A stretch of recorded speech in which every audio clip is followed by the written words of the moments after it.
Arongi dan Darongi ditulis oleh Lee Hee-da, diilustrasikan oleh Jordi Sales, disunting oleh Korea Young Leadership Center. Terdapat sebuah kolam kecil di hutan. Suatu hari, Darongi, seekor kecebong yang berenang dengan tenang, melihat seekor kecebong yang cantik. Wow, aku sangat menyukainya. Tetapi Darongi tidak berani berkata apa-apa. Keesokan harinya, Darongi bertemu lagi dengan kecebong cantik itu. Kecebong cantik itu mendekati Darongi terlebih dahulu dan berbicara kepadanya. "Halo, aku Arongi. Siapa namamu?" Darongi menjawab dengan suara kecil. "Aku Darongi." Darongi yang merasa malu hanya menatap kosong ke arah bunga teratai. Mendengar itu, Arongi cemberut dan berkata, "Sepertinya kamu tidak mau berbicara denganku." Lalu Arongi pergi. Saat Darongi menghela napas panjang, ikan-ikan mas mendekat dan berkata satu persatu, "Seharusnya kamu menatap mata Arongi saat berbicara. Seperti ini, berkedip-kedip, berbinar-binar. Dengan begitu, dia akan tahu kalau kamu benar-benar tertarik." Beberapa hari kemudian, Darongi dengan kaki belakangnya sedang berlatih berenang, dan Arongi mendekatinya dan menyapa dengan senang hati. "Hai, kamu juga punya kaki belakang? Keren sekali." Darongi mengingat kata-kata ikan mas itu dan menatap langsung ke arah Arongi sambil berkata, "Terima kasih." Tetapi Arongi kembali marah ketika melihat wajah Darongi yang cemberut dan nada bicaranya yang terdengar kaku. Saat Darongi menatap langit tenggelam dalam kesedihan, capung-capung terbang masuk dan berkata satu persatu, "Seharusnya kamu tersenyum lebih ramah, seperti ini. Ceria-ceria, begitulah cara mereka tahu kalau kamu merasa senang." Berapa hari kemudian, Darongi yang kaki depannya sudah tumbuh panjang mengumpulkan keberaniannya dan mendekati Arongi. Darongi menatap Arongi dan tersenyum. "Arongi, sudah lama kita tidak bertemu. Cuacanya sangat bagus kan?" Arongi menjawab dengan senang. "Iya, kurasa musim panas akan segera tiba. Apa yang harus kita lakukan saat musim panas tiba?" Tepat saat itu, seekor lalat terbang melintas. "Nging, wah, lalat itu terlihat lezat." Arongi menganggap Darongi anak yang aneh, lalu bergegas pergi.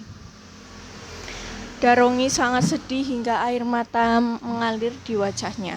Melihat itu, bebek-bebek itu berkata satu persatu, "Seharusnya kamu menanggapi apa yang dikatakan Arongi. Benar, seharusnya kamu menanggapi seperti aku. Akan lebih baik lagi jika kamu mengangguk. Seperti ini, angguk, angguk, angguk." Darongi yang kini menjadi kata memutuskan untuk mengungkapkan perasaan sebenarnya kepada Arongi. Dengan jantung berdebar kencang, Darongi melompat ke tanaman air tempat Arongi tinggal. Tiba-tiba terdengar teriakan, "Ah, selamatkan aku!"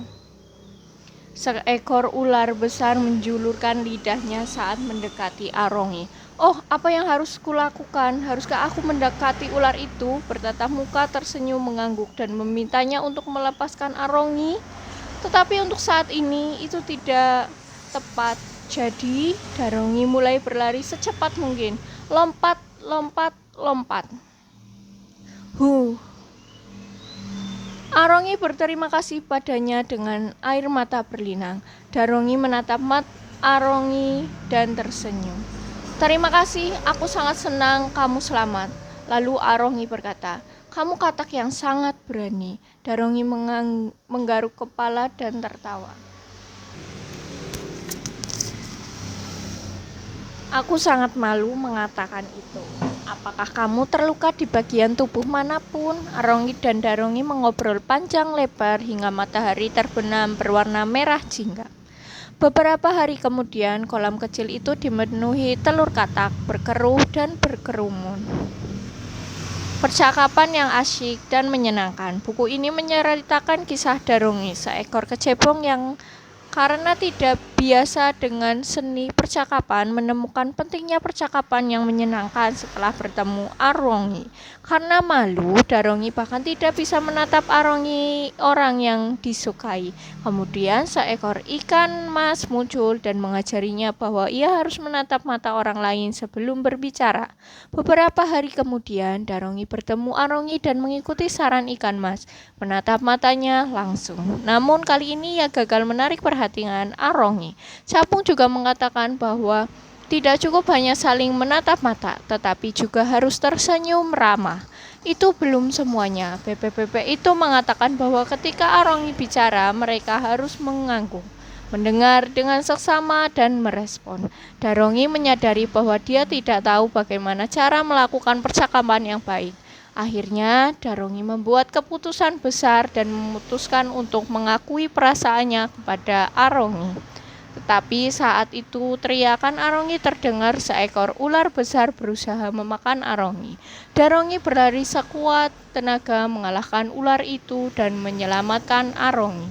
Setelah itu, Darongi dan Arongi saling mencintai dan hidup bahagia selamanya di kolam kecil di hutan. Percakapan mereka yang menyenangkan tak ada habisnya. Mereka mengobrol dan berbicara tanpa henti.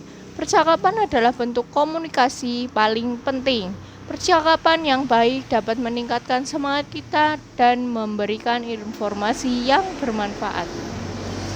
Ingat kembali cerita dalam buku dan jawab pertanyaan berikut satu persatu.